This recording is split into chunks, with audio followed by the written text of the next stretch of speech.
अस्सलाम वालेकुम व्यूवर्स, मैं हूं मोहम्मद अनस हमज़ा और आप देख रहे हैं यूट्यूब चैनल केमिस्ट्री टॉक। अगर आप हमारे चैनल पर न्यू आए हैं तो चैनल को सब्सक्राइब और बेल आइकन पर क्लिक करना ना भूलिएगा ताकि हमारे चैनल की हर अपडेट आपको मिलती रहे। लास्ट वीडियो में हमने आयनिक बॉन्ड को डिस्कस किया था, जिसके अंदर हमने डिटेल में आयनिक बॉन्ड को डिस्कस किया था और केमिकल बॉन्डिंग की थोड़े से हमने एक्सप्लेन किया था। आज हम जो है केमिकल बॉन्डिंग की दूसरी टाइप कोवलेंट बॉन्ड को डिस्कस करेंगे।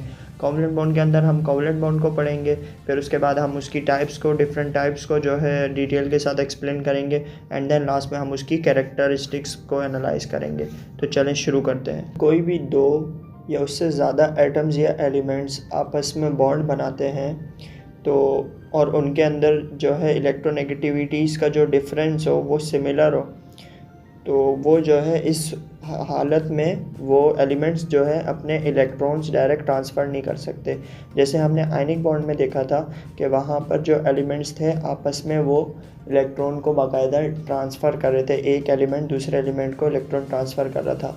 लेकिन अगर ऐसा हो कि दो एलिमेंट्स हैं और उन दोनों के दरमियान इलेक्ट्रोनेगेटिविटी का डिफरेंस भी ज़ीरो है, यानी से दोनों की इलेक्ट्रोनेगेटिविटीज़ सिमिलर हैं, तो इस सूरत में इलेक्ट्रॉन ट्रांसफ़र नहीं होगा। तो वो क्या करेगा, म्यूचुअल शेयरिंग होगी। म्यूचुअल शेयरिंग मींस के दोनों एलिमेंट्स की कोशिश होगी कि वो मिल बांट के एक दूसरे की यानी एक दूसरे का ऑक्टेट कंप्लीट कर सकें और दोनों जो हैं अनपेयर इलेक्ट्रॉन्स को आपस में शेयर करेंगे इक्वली तौर पे। तो कोवलेंट बॉन्ड की अगर हम बेसिक डेफिनेशन को पढ़ें तो वो यही निकल कर सामने आती है, the share pair of electrons which links the atoms in a molecule is known as covalent bond. यानी म्यूचुअल शेयरिंग की वजह से जो बॉन्ड फॉर्म होता है उस बॉन्ड को हम कहते हैं कोवलेंट बॉन्ड। आयनिक बॉन्ड जो हमने पढ़ा था वहाँ पे इलेक्ट्रॉन बाकायदा ट्रांसफ़र हो रहा था, लेकिन कोवलेंट बॉन्ड में ऐसा नहीं होता। कोवलेंट बॉन्ड में म्यूचुअल शेयरिंग होती है, यानी दोनों एलिमेंट्स एक दूसरे का ऑक्टेट कंप्लीट करते हैं म्यूचुअल शेयरिंग के साथ। अब कोवलेंट बॉन्ड की भी डिफरेंट टाइप्स होती हैं, जिनके अंदर सबसे पहली टाइप जो हमारे पास निकल के सामने आती है वो होती है सिंगल कोवलेंट बॉन्ड। अब सिंगल कोवलेंट बॉन्ड में बेसिकली होता ये है कि जब एलिमेंट्स आपस में मिलकर यानी म्यूचुअल शेयरिंग के ज़रिए वन पेयर ऑफ इलेक्ट्रॉन्स की शेयरिंग करें तो वो उन दोनों के दरमियान जो बॉन्ड फॉर्म होता है उसको हम सिंगल कोवलेंट बॉन्ड कहते हैं और इस बॉन्ड को हम जो है सिंगल शॉर्ट लाइन के साथ डिनोट करते हैं। यानी जब भी दो एटम आपस में बॉन्ड बनाएं और उनमें वन पेयर ऑफ इलेक्ट्रॉन्स की शेयरिंग हो रही हो तो उसे हम क्या कहेंगे, सिंगल कोवलेंट बॉन्ड।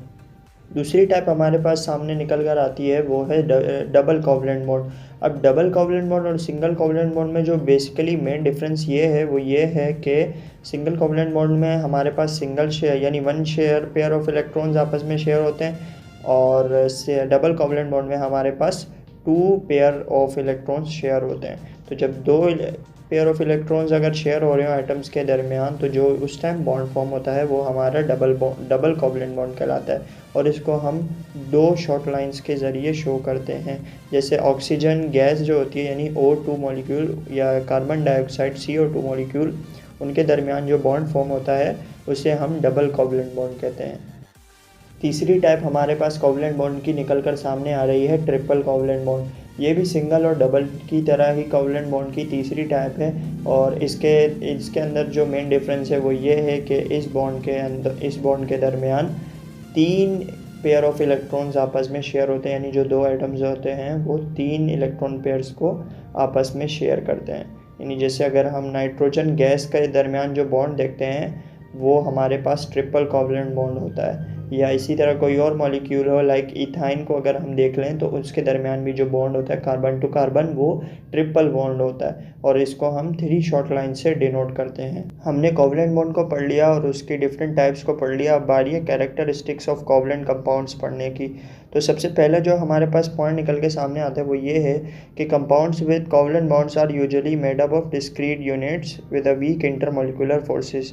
यानी जो मेन यानी कोवलेंट कंपाउंड्स जो होते हैं, मेनली जो कंपाउंड्स होते हैं उनके अंदर इंटरमॉलिक्यूलर फोर्सेस वीक होती हैं।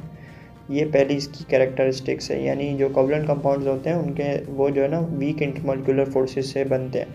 सेकंड कैरेक्टरिस्टिक्स हमारे पास जो सामने निकल कर आ रही है वो ये है कि usually covalent compounds have low melting and boiling points. Intermolecular forces weak होने की वजह से जो बॉइलिंग पॉइंट और मेल्टिंग पॉइंट होता है कोवलेंट कंपाउंड्स का, वो भी लो होता है। हमने आयनिक कंपाउंड्स को देखा था कि वहाँ पे मेल्टिंग और बॉइलिंग पॉइंट उनका हाई होता है, क्योंकि वहाँ पे इंटरमॉलिक्यूलर फोर्सेस भी ज़्यादा होती है, लेकिन यहाँ पर इंटरमॉलिक्यूलर फोर्सेस वीक हैं, इसकी वजह से इनका मेल्टिंग और बॉइलिंग पॉइंट भी लो है। तीसरा पॉइंट है they are insulator because they don't conduct electricity. Covalent compounds जितने भी हैं वो सब के सब इंसुलेटर होते हैं, क्योंकि वो इलेक्ट्रिसिटी कंडक्ट नहीं करते।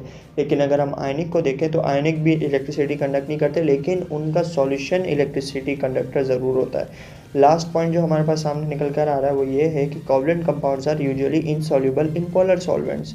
वही हमारी लास्ट थ्योरी डिजॉल्व लाइक की के, यानी कोवलेंट कंपाउंड्स क्योंकि नॉन पोलर कंपाउंड्स होते हैं, इसीलिए वो नॉन पोलर सॉल्वेंट्स में ही डिज़ोल्व होंगे, लाइक बेंजीन हो गया और दूसरे तीसरे या ऑर्गेनिक कंपाउंड्स जितने भी हैं वो सारे उनमें कोवलेंट कंपाउंड्स डिज़ोल्व होते हैं, इसीलिए वो पोलर सॉल्वेंट्स में इनसॉल्युबल होते हैं।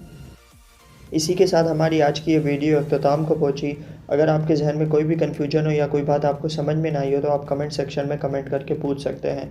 और अगर आपको हमारी ये वीडियो अच्छी लगी तो वीडियो को शेयर करना ना भूलिएगा। मिलते हैं आपसे अब अपनी नेक्स्ट वीडियो में, तब तक अपना ख्याल रखिएगा।